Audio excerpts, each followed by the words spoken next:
Well, thank you so much for staying with us, and thank you again to Bull Country Compost for sponsoring our show each and every week throughout the season. Bull Country Compost is something that you can be using the entire season and into the winter as well. We did some planting this week for a customer, put in that Bull Country Compost and the Hayseed Hank Super Soil into their soil. It's also great for this time of year to top dress your gardens with.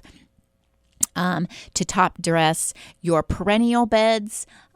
If you need to do some extra mulching around some of your plants, Bull Country Compost is a great product to use. Which brings us to our next question, which was about doing your fall cleanup. And they had some questions. So when should I start? What should I be doing? What does this word fall cleanup really mean? So fall cleanup is when you're cutting back all of your perennials, cutting them off to the ground in most cases. Your ornamental grasses, we recommend cutting them off the ground about a foot to 15 inches, and then you're going to burn them off in the springtime. If this is the first year for your perennial grasses or your perennials that you have planted this year in your perennial beds, we do recommend not cutting them off all the way to the ground, leaving some foliage there, even if it will go ahead and fall off throughout the winter by itself. Right now, don't cut it all off and do some additional mulching. And with that additional mulching, we do recommend using the Bull Country Compost or a good double cut ground mulch. Nothing too coarse because the cool air can get through that. You want something that is a little bit more dense, that is going to hold the heat in and keep the cold out away from those plants, especially if anything was planted late in the season, like if you were planting your mums the first part of October or all the way, to the middle of October. You want to make sure that you are really protecting them for this first winter while they get rooted in and settled into the ground.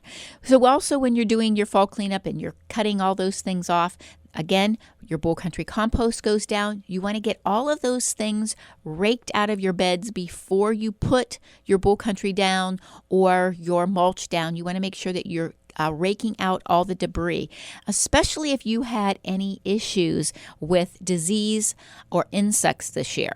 If you battled with some powdery mildew, which wasn't a terrible problem this year because we had so much dry weather in the summertime, but still some peonies, I'm sure, some lilacs, maybe some honeysuckle had a little bit of powdery mildew in your flower beds. You want to make sure that you're getting all of those leaves pulled out of your beds so that they don't decompose and that spore live in the soil. If we don't have a real cold winter, that spore will just live right there, and then you're going to be battling with that next year, especially if it's a wet year.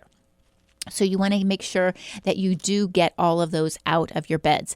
The other key thing when you're doing your fall cleanup, if you had any of these diseases, black spot, powdery mildew, if you had some blight on your tomatoes, any of these kind of things, you don't want to put those leaves in your compost pile. I would recommend burning them, and then you can put the ash in your compost pile, but don't put those leaves in your compost pile to decompose.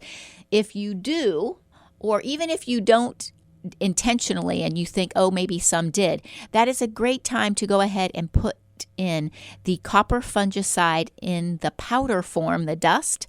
Put that in and sprinkle that in your compost pile. And as that is cooking away and going through the winter, that copper fungicide will help control those diseases that might be in there. And you can also use the sulfur. If you prefer sulfur over the copper, you can also put those in. It will also really control a lot of those diseases and some insects actually. So, but sprinkling that in just as a precautionary measure because some of those leaves might have got in there. But the best way to do it is to burn them and then put it in and then use a little bit of the copper or sulfur fungicides. Put that in as well and you won't have those issues next year. But those are all the things that you want to do, as well as doing some trimming.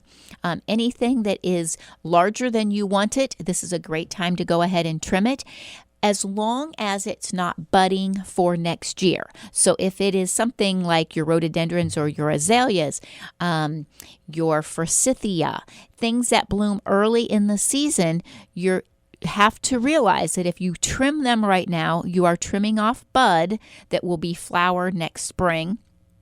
So you have to make the evaluation, I guess, if you want to lose some flowers and get those things trimmed back, or you can let them bloom in the spring and then trim them. Because remember, all of your flowering shrubs, the most ideal time to trim them back is 6 to 8 weeks from the time they finish blooming. That way you're not trimming off any bloom for the following year. But a lot of you like to do things at certain times of the year, so just remember that you will sacrifice some flower if you do trim those early bloomers off at this time of the year. You're usually safe on your Weigelia, all of your spireas. Those things you're usually safe to trim off now and not have to worry about that. But this is also a great time of the year to trim your evergreens, especially if you can keep them cool and you can use them for holiday decorating, or you could leave them on a little bit longer and trim them off right around that Thanksgiving time and then use them for your holiday decorating. That works out very, very nicely. And also, if you are trimming any of your evergreens off for holiday decorating and you want to bring them into the house or make them into a wreath and hang them on your door, you can always spray them with Wilt Stop, and it is a product that locks in moisture and it really helps them last so much longer. Also, this product is wonderful on any of your leafed evergreens that might get a lot of sun in the wintertime and a lot of wind. And so if your rhododendrons and azaleas are in the shade in the summertime because of trees, but in the wintertime when the trees have no leaves and they are exposed to the winter wind and the winter sun, that will really dry their leaves out. And so sometimes you'll notice them suffering from all of that exposure in the wintertime. If you spray them with the Wilt Stop, you will really notice them doing so much better for you. It's a wonderful product, nice, easy, ready-to-use spray. Just mist it all over the outside of your leaves. You don't need to do undersides like you do if you're doing an insecticide. Spray it on and you will notice that your plants do so much better. So if you have other questions, remember about your fall cleanup or anything else, you can always give me a call at the store at 330-455-5997.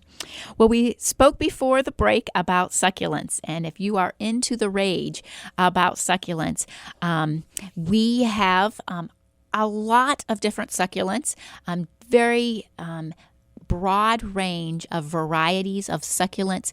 The cactus as well as succulents. Succulents, that's a broad name for them. The cactus are the ones that have the little thorns that's going to prick you, but they're all in that same family. And we carry the soil that you will need, the fertilizer that you will need. And if you are somebody that's just wanting to step into some houseplants, succulents might be the way to start off, as long as you're not an overwaterer, because succulents, like cacti, they do not like to have too much water. They like to have a good drink, and then they like to go a long while before they're watered again. So if you are someone that overwaters, they might not be the plant for you, but this might be a great way for you to learn how to step back from that, because you know that it's going to be okay if you don't. And that's why so many people become overwaterers, because they have forgotten and then the plant dies. So then they get on this routine of watering, every Tuesday or every Thursday. And then that's too much for their succulents. So this might be a way to teach you, because you're going to know that if you do forget, they're going to be okay for quite some time. I mean, in your home, most of the time, your succulents are only going to need to be watered once every 3 to 5 weeks, depending on how how high you keep your heat and where you have them placed. If you have them placed close to a register and the heat is blowing on them, they're going to dry out, of course, a little bit more quickly. Or if you have them in a window where there's a lot of sun. But if you have them in an area where they're not getting blown the heat on, they're not getting a lot of sunlight, they're not going to dry out real quickly, and you can go for weeks and weeks with no watering at all. But there are some, great, interesting succulents. There's so many different things you can do with them. They live very well in, different types of medium as well. But the actual cactus succulent blend of a medium, which is some potting soil, a lot of wood shavings. It drains well so that it is harder for you to overwater. Their root systems do very well in it. So we can get you all set up. We will be doing a couple succulent classes during the winter. So we have something to do during the winter with some nice plants. So keep your eye out for our Facebook page so that you will know about those things. But they're very easy to really do, but they are very interesting, the way they grow. They're just a very interesting plant, and you can do so many interesting things because they will live in really odd planters that you wouldn't think to put plants in. So stop by the store and check a lot of those out. They're very interesting. Also, a real interesting thing right now that we can plant that is going to give us some great flower are our indoor forcing bulbs, like our amaryllis and our paper whites. And they just came in this week. So we have some great colors of the amaryllis. We have the white, very scented paper whites that have come in this week. And so we have all of those out and ready for you to have for your homes. And they also make great gifts. We have some specials also. If you buy a couple of those bulbs, you get a free planter, so that you might want to swing by and take a look at all of those. Don't forget, the farmers markets will be starting on November 7th at 10 a.m. If you were interested in being a vendor or just want more information about being a shopper, please give us a call at 330-455-5997. Well, here we are at the end of our second to our last show for the season. So stay tuned one more week. We'll be back with you next Saturday right here on The Light at 8 a.m. Thanks so much and have a blessed week.